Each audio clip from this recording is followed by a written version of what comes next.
तेरी मिट्टी की कस्में खाता हूँ मैं, यादों की तड़प में उलझ जाता हूँ मैं, तुझे ये लाहौर मेरी याद आती है क्या, एक जमाने की बात जो ജീവിതത്തിന്റെ करता हूँ കണ്ടെടുപ്പും मैं। ഓർമ്മകളുടെ വീണ്ടെടുപ്പുമാകുമ്പോൾ അക്ഷരങ്ങൾ കൊണ്ട് ആത്മാവിനെ അടയാളപ്പെടുത്തുക. അശോക് സാനിയുടെ വരികളുടെ ജൈവദൗത്യം അതാകുന്നു.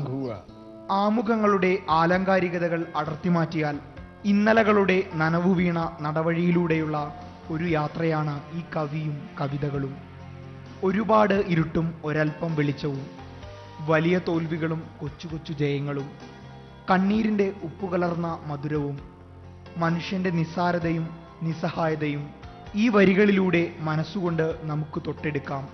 ചുട്ടുപൊള്ളുന്ന ശീർഷകങ്ങൾ, കൊളുത്തിവലിക്കുന്ന വാക്കുകൾ, ജീവിതത്തോട് ചേർന്നു നിൽക്കുന്ന എന്തും സാഹ്നിക്ക് പ്രമേയങ്ങളാണ്. ബിസിനസ്സുകാരനായ കവി അല്ലെങ്കിൽ കവിയായ ബിസിനസ്സുകാരൻ, സാഹ്നിയെ അങ്ങനെ വിശേഷിപ്പിക്കാം. പക്ഷേ ഇത് രണ്ടുമല്ലെന്ന് സാഹ്നി നിഷേധിക്കും. തിരകൾക്ക് മായ്ക്കാനായി തീരത്തെഴുതുന്ന കുട്ടിയെപ്പോലെ. For me, it is an expression of my deepest feelings. I've written about God and religion and fellow feeling and companionship and love. Urdu, English, Hindi 3 ഭാഷകളിലും സാഹ്നി കവിതകൾ എഴുതുന്നു. 6 കവിതാ സമാഹാരങ്ങൾ. പ്രമുഖ വാണിജ്യ കമ്പനിയായ മൊണാർക്ക് ഇന്റർനാഷണലിന്റെ ഉടമ.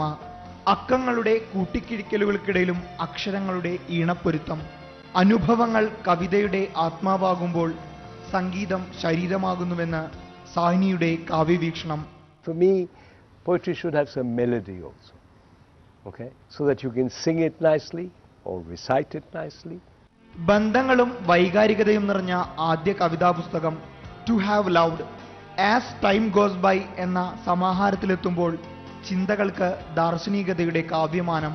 ദ സാൻസ് ഓഫ് ടൈം ചരിത്രവും പ്രണയവും പരാജയങ്ങളും ചേർന്ന കണ്ണാടി കാഴ്ചകളാണ്.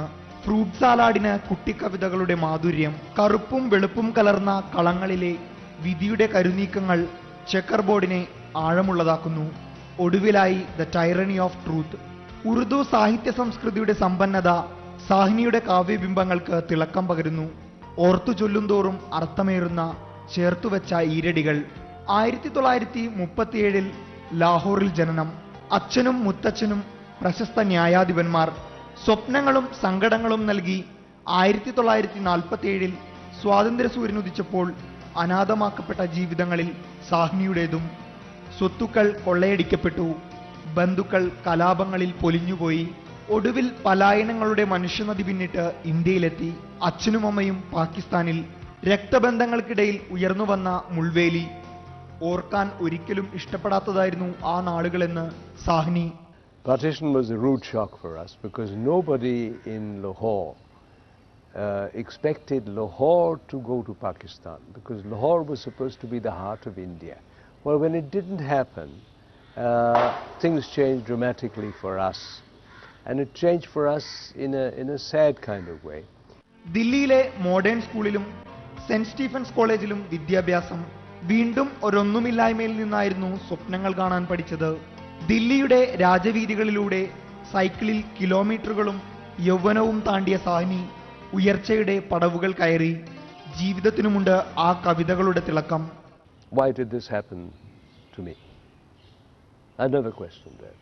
And somewhere I've said in my Urdu poetry that bharosa rakho uske iradon pe bhi. Chinese സർക്കാർ സാഹ്നിയുടെ പുസ്തകങ്ങൾ പരിഭാഷപ്പെടുത്തിയിട്ടുണ്ട്. ആകസ്മികമായാണ് കവിതയെഴുത്ത് ജീവിതത്തിലേക്ക് കടന്നു വന്നതെന്ന് സാഹ്നിയുടെ സാക്ഷ്യം. കലങ്ങിമറിഞ്ഞ ചില നാളുകളിൽ അരികിലാണെങ്കിലും രാജ്യങ്ങളുടെ അതിർത്തികൾ കൊണ്ട് അകലെയായി പോയ അമ്മയെ ഓർത്ത് കണ്ണീരണിഞ്ഞെണീറ്റ ഒരു രാത്രി. അക്ഷരങ്ങളിലൂടെ വേദനകളിൽ നിന്ന് രക്ഷ നേടുകയായിരുന്നുവെന്ന് Sahni. The first few lines I wrote were in Urdu, and this was one night at 1 o'clock in the morning. And I had not written Urdu in 50 years. കേരളത്തെക്കുറിച്ച് Sahni വാചാലനാകുന്നു. Kerala? Yeah. Wow, beautiful, lovely country, extremely literate people, which is what this country needs. Mirza ഗാലിബും Jalaluddin റൂമിയും എല്ലാം പകർന്ന അക്ഷര നക്ഷത്രങ്ങളുടെ വെളിച്ചവും തെളിച്ചവും അറിഞ്ഞ് സാഹ്നി എഴുതുന്നു, സ്വയമലിഞ്ഞ് ചൊല്ലുന്നു.